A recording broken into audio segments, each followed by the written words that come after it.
Hi friends, ഇന്ന് ചേമ്പിൻ്റെ തണ്ട് കൊണ്ട് നല്ലൊരു സാമ്പാർ ഉണ്ടാക്കാം കേട്ടോ. ഇതാണ് ചേമ്പ്. ഇതിന് കരിഞ്ചേമ്പ് എന്നാണ് കേട്ടോ ഇവിടെ പറയുന്നത്. അപ്പോൾ ഇത് കട്ട് ചെയ്തിട്ട് നമുക്ക് ഒരു സാമ്പാർ ഉണ്ടാക്കാം. ഒരു കുക്കർ വെച്ചിട്ടുണ്ട്. അതിലേക്ക് നമുക്ക് പരിപ്പ് ചേർത്ത് കൊടുക്കണം. തുവരപ്പരിപ്പ്, സാധാരണ സാമ്പാറിന് ഉപയോഗിക്കുന്ന പരിപ്പ്. അരക്കപ്പ് പരിപ്പ് ഞാൻ എടുത്തിട്ടുണ്ട്. ഇത് നന്നായിട്ട് കഴുകിയിട്ട് ഈ കുക്കറിലേക്ക് ചേർത്ത് കൊടുക്കാം.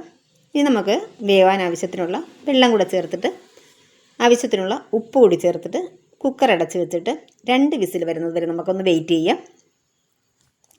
വെള്ളം ചേർത്ത് കൊടുത്തിട്ടുണ്ട്, ഉപ്പ് കൂടി ചേർത്ത് കൊടുക്കുക. അപ്പോൾ ഈ കരിഞ്ചേമ്പ് തീയിൽ വയ്ക്കുന്ന വീഡിയോ ഞാൻ ചെയ്തിട്ടുണ്ട് കേട്ടോ. അതും നല്ല ടേസ്റ്റ് തന്നെയാണ്. പക്ഷേ എനിക്ക് അതിലേറെ ഇഷ്ടപ്പെട്ടത് ഈ സാമ്പാറാണ് കേട്ടോ. ഇപ്പോൾ അത് 2 വിസിൽ വന്നിട്ടുണ്ട്. ഇനി നമുക്ക് ഒരു മൺചട്ടി വെച്ച് കൊടുക്കാം. അപ്പോൾ മൺചട്ടി തന്നെ വേണം നിർബന്ധമില്ല. മൺചട്ടി ആകുമ്പോൾ കുറച്ചുകൂടി ടേസ്റ്റ് കൂടുതലാണ്. ഇതിലേക്ക് ഒരു 2-3 ടേബിൾ സ്പൂണോളം ഓയിൽ ചേർത്ത് കൊടുക്കുക. സൺഫ്ലവർ ഓയിലോ വെളിച്ചെണ്ണയോ എന്തായാലും മതി കേട്ടോ. ഞാനിപ്പോൾ വെളിച്ചെണ്ണയാണ് എടുത്തിട്ടുള്ളത്. വെളിച്ചെണ്ണയാണെങ്കിൽ ഒരല്പം കൂടി ടേസ്റ്റ് കൂടുതലായിരിക്കും. ഇനി ഒരു 10-20ഓളം ചെറിയ ഉള്ളി തന്നെ എടുക്കണം കേട്ടോ. എങ്കിൽ നമുക്ക് ടേസ്റ്റ് കിട്ടുള്ളൂ ഈ കറിക്ക്. ഇനി കിട്ടുന്നില്ല എന്നുണ്ടെങ്കിൽ സവോള ഒന്ന് ചെറുതായിട്ട് കട്ട് ചെയ്ത് കൊടുക്കുക. ഇനി നമുക്ക് നല്ലതുപോലെ തന്നെ ഇളക്കി കൊടുക്കാം. അപ്പോൾ ഞാൻ ചേമ്പിൻ്റെ തണ്ടെടുത്തിട്ട് അതിൻ്റെ ആ സ്കിന്നൊക്കെ കളഞ്ഞിട്ട് കട്ട് ചെയ്തെടുത്തിട്ടുണ്ട്. ഈ ഒരു രീതിയിലാണ് കട്ട് ചെയ്തെടുത്തിട്ടുള്ളത്. സാധാരണ നമ്മൾ തീയിലെടുക്കുന്ന പോലെയല്ല, കുറച്ച് വലുതായിട്ട്. വലിയ പീസുകൾ മാത്രം 1-2 കീറിയിട്ടുണ്ട്. ബാക്കിയെല്ലാം അതുപോലെ തന്നെ ഇട്ടിട്ടുള്ളത്. ഇനി നമുക്കിതിലേക്ക് ചേർത്ത് കൊടുക്കാം. ഈ ചേമ്പിൻ്റെ തണ്ടും കൂടി ചേർത്ത് കൊടുത്തിട്ട് നമുക്ക് ഒരു 10 മിനിറ്റോളം നന്നായിട്ടൊന്ന് വഴറ്റിയെടുക്കണം. ഒരു മീഡിയം ഫ്ലെയിമിൽ വെച്ചിട്ട് 10 മിനിറ്റ് തന്നെ എടുക്കേണ്ടി വരും. നമുക്ക് നല്ലതുപോലെ ഇത് വെന്ത് വരണം. ശരിക്ക് ഇങ്ങനെ വഴറ്റിയെടുത്തിട്ട് വേവിച്ചെടുക്കണം നമ്മളിത്. അപ്പോൾ കുറച്ച് കഴിയുമ്പോൾ ചെറിയ രീതിയിൽ ചട്ടിയിലൊക്കെ ഒന്ന് പിടിക്കും പോലെ തോന്നും. 2 പച്ചമുളക് കൂടെ ചേർത്തിട്ടുണ്ട്. പിന്നെ ഒരല്പം കറിവേപ്പിലയും കൂടെ ചട്ടിയിൽ അടിയിൽ പിടിക്കാൻ നമ്മൾ നല്ലതുപോലെ തന്നെ ഇളക്കി കൊടുക്കണം.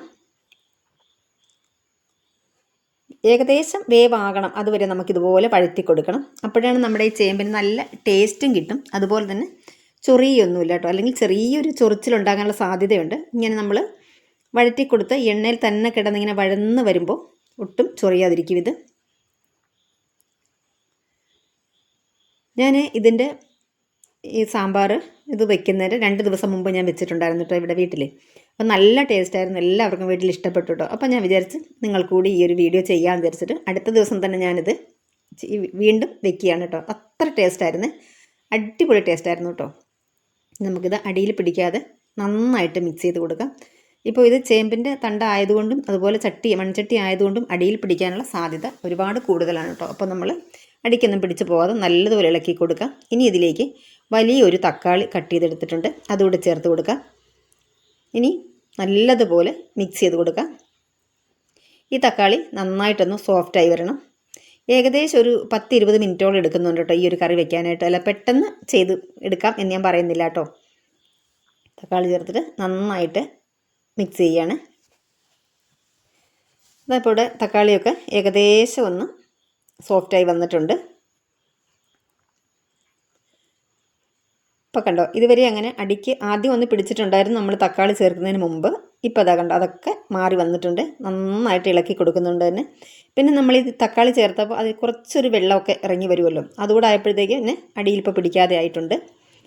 ഇപ്പോൾ അതേ നന്നായിട്ട് നമ്മുടെ ഈ ചേമ്പിൻ്റെ തണ്ടൊക്കെ വാടി ഏകദേശം വെന്ത് വന്നിട്ടുണ്ട്. ഇനി നമുക്കിതിലേക്ക് ഒരു 1/2 ടീസ്പൂൺ മഞ്ഞൾപ്പൊടിയും 2 ടീസ്പൂൺ മല്ലിപ്പൊടിയും 1 ടീസ്പൂൺ കാശ്മീരി മുളക് പൊടിയും 1/2 ടീസ്പൂൺ സാദാ മുളക് പൊടിയും കൂടി ചേർത്ത് കൊടുക്കാം.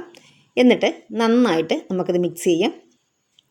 നല്ലതുപോലെ നമ്മൾ ചേർത്തിട്ടുള്ള ഈ പൊടിയുടെയൊക്കെ പച്ചമണം നന്നായിട്ട് മാറി നല്ലൊരു മണം വരും. അതുവരെ നമുക്ക് ഇളക്കി കൊടുക്കാം. ഇനി ഇതിൻ്റെയൊക്കെ പച്ചമണമൊക്കെ മാറി വന്നിട്ടുണ്ട്. ഇനി ഒരു 1.5 ടീസ്പൂൺ സാമ്പാർ പൊടി ചേർത്ത് കൊടുക്കാം. പിന്നെ ഒരു 3/4 ടീസ്പൂണോളം കായപ്പൊടി ചേർത്ത് കൊടുക്കാം. ഈ സാമ്പാർ പൊടിയിൽ കായം ചേർത്തിട്ടുള്ളതാണ്. എങ്കിലും ഈ ഒരു കറിക്ക് സ്പെഷ്യലായിട്ട് കുറച്ച് കായത്തിൻ്റെ ടേസ്റ്റ് നല്ലതാണ്. അതുകൊണ്ടാണ് കുറച്ച് കായപ്പൊടിയും കൂടി ഞാൻ ചേർത്ത് കൊടുത്തിട്ടുണ്ട്. ഒരുപാട് കായത്തിൻ്റെ ടേസ്റ്റ് ഇഷ്ടമില്ല എന്നുണ്ടെങ്കിൽ അത് ചേർത്ത് കൊടുക്കണ്ട. സാമ്പാർ പൊടിയിലുള്ള കായം തന്നെ മതി. ഇനി നമുക്ക് ഒരു ചെറിയ നാരങ്ങയുടെ വലിപ്പത്തിൽ പുളി എടുത്തിട്ട് പിഴിഞ്ഞതിലേക്ക് ചേർത്ത് കൊടുക്കാം. സാധാരണ നമ്മൾ വയ്ക്കുന്ന സാമ്പാറിന് ചേർക്കുന്ന പുളിയെക്കാട്ടിലും കുറച്ച് പുളി കൂടുതലായിട്ടാട്ടോ അതിന് നിൽക്കുന്നത്. ഈ ചേമ്പായതുകൊണ്ട് ഒരല്പം പുളി കൂടുതലാണ് ചേർക്കുന്നത്. എന്നാലും ഓവറായി പോകരുത് കേട്ടോ. അപ്പോൾ പുളിയും കൂടി ചേർത്തിട്ട് നന്നായിട്ട് മിക്സ് ചെയ്ത് കൊടുത്തിട്ട് നമ്മൾ വേവിച്ച് വെച്ചിട്ടുള്ള പരിപ്പ് ഇതിലേക്ക് ചേർത്ത് കൊടുത്തു. കുറച്ച് വെള്ളം കൂടെ ചേർത്ത് കൊടുക്കുന്നുണ്ട്. ഒരിക്കലും പച്ചവെള്ളം ചേർത്ത് കൊടുക്കരുത്. അപ്പോൾ ഞാൻ മുമ്പത്തെ വീഡിയോയിൽ പറഞ്ഞിട്ടുണ്ട് എൻ്റെ കെറ്റിൽ കംപ്ലയിൻ്റ് ആയിരുന്നു. അതുകൊണ്ട് ഞാൻ കുടിക്കാനായിട്ട് തിളപ്പിച്ച് വെച്ചിട്ടുള്ള വെള്ളം ചിലപ്പോൾ അതൊരല്പം തണുത്തിട്ടുണ്ടാകും കേട്ടോ, അതാണ് ചേർത്ത് കൊടുക്കുന്നത്. ഞാനതാ ഇപ്പോൾ കാണിച്ചത്. നമ്മൾ നേരത്തെ ആ ചേമ്പ് നല്ലതുപോലെ വെന്ത് അത് കണ്ടില്ലായിരുന്നു. പക്ഷേ ഇപ്പോൾ ആ വെന്ത ഉടഞ്ഞു പോയിട്ടില്ല. അപ്പോൾ നല്ല പോലെ വെന്ത് തന്നെ കിടക്കുകയാണ്. ഒട്ടും ഇത് ഉടഞ്ഞു പോലും. നമ്മൾ കഴിക്കുന്ന സമയത്ത് നമുക്ക് ഈ ചേമ്പിൻ്റെ കഷ്ണങ്ങൾ സെപ്പറേറ്റ് നമുക്ക് കിട്ടും കേട്ടോ. അപ്പോൾ ഞാൻ ഉപ്പ് നോക്കി ഒരല്പം ഉപ്പിൻ്റെ കുറവുണ്ടായിരുന്നു, അല്പം ഉപ്പ് കൂടി ചേർത്ത് കൊടുത്തിട്ടുണ്ട്.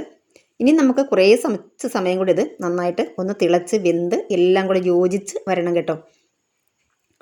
അപ്പോൾ നന്നായിട്ട് തന്നെ മിക്സ് ചെയ്ത് കൊടുത്തിട്ട് ഒന്ന് അടച്ച് വെച്ച് കൊടുക്കാം കേട്ടോ. നമുക്കിത് ഒരല്പം കറിവേപ്പില, ഈ കറിവേപ്പില മിസ്സാകരുത് കേട്ടോ. കറിവേപ്പില സ്കിപ്പ് ചെയ്ത് നമ്മൾ ചേർത്ത് കൊടുക്കണം.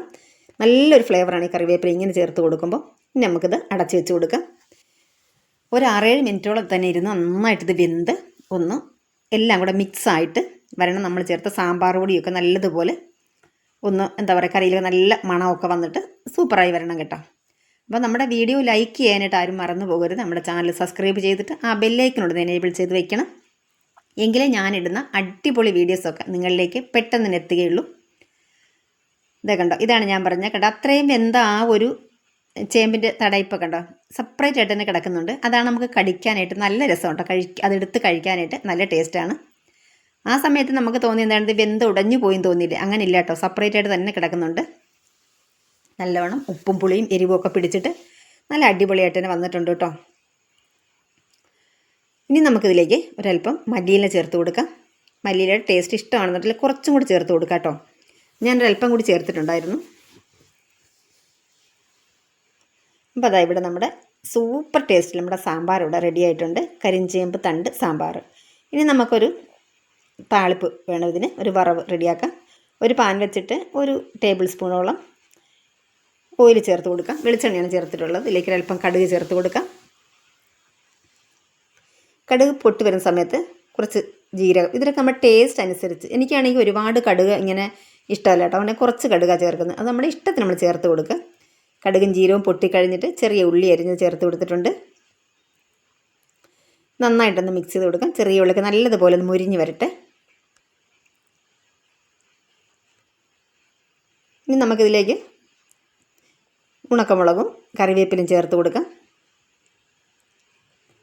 നല്ലതുപോലെ ഇതൊന്ന് മിക്സ് ചെയ്ത് കൊടുക്കാം. നന്നായിട്ട് ഫ്രൈ ആയി വരട്ടെ.